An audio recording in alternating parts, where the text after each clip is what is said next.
Thank you, Dr. Grach. You put the problem and the issues in a very nice and very wise way. But from my perspective, there are no easy answers. It's a very complex issue how to manage water, food, and energy. I can only speak about how we see these problems and how we try to address this problem in the European Union.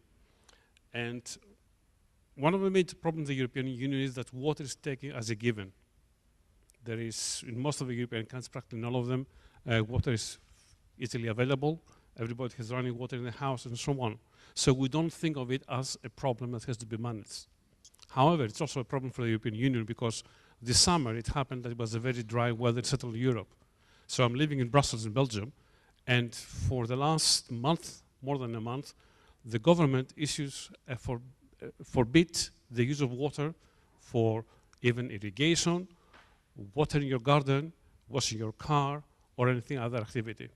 So even, I would say, in a neutralized country like Belgium and other settled countries in Europe, water remains a problem subject to the conditions, and people, they're surprised all of a sudden when they found that, well, I cannot use freely the water as I used to be. And this is a matter of, there has to be a matter of shift in the mentality of the people that water indeed is a finite resource. We cannot really spoil it and use it any way we want. The major efforts in the European Union is to recycle the water and try to reuse it, at least sometimes in agriculture, and wherever possible, if it's very well purified, even to put it back in the system.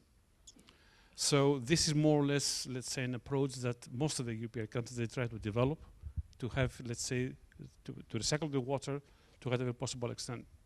At the same time, they oblige now in certain parts of Europe, like Belgium, for example, when you build a house, to have a special tank to collect the rainwater. And with that, to water your garden, wash your car, or other facilities. But of course, this is an additional cost, but nevertheless, now it has become law, and people, they're obliged to do it. So again, there is a system trying to promote the individual person to take better care of the water availability. On the food issue, of course, nobody can contest that food is primary, let's say, objective of every state, every country, and globally, we have to provide enough food to the people living on this planet. That's why the European Union now, at least in the area of biofuels, will try to move away of the so-called first generation biofuels or the food-based biofuels, and we concentrate all the efforts and policies on the advanced biofuels, which more or less are based on residues like straw, anything else, and wood residues, municipal solid waste residues, and so on.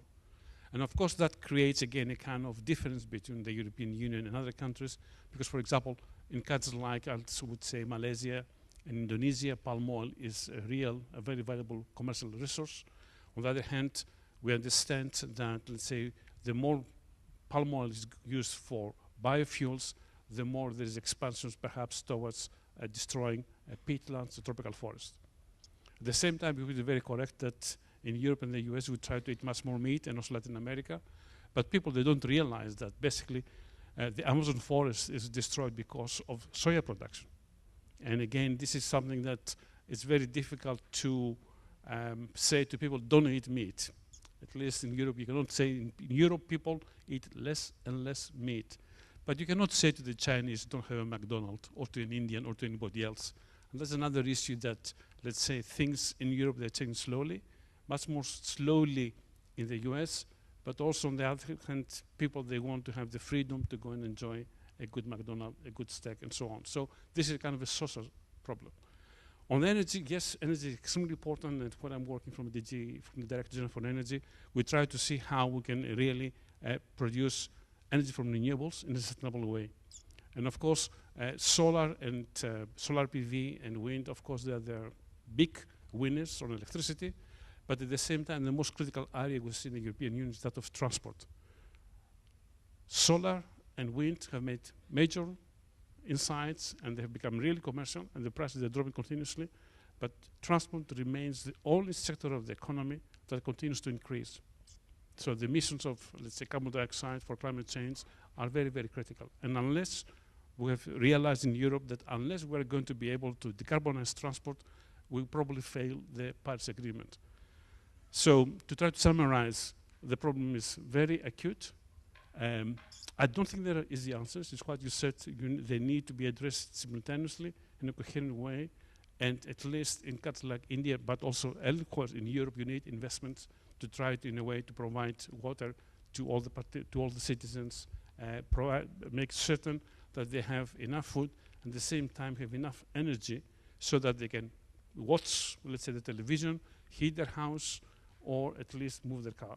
And that's not an easy answer to give. Thank you.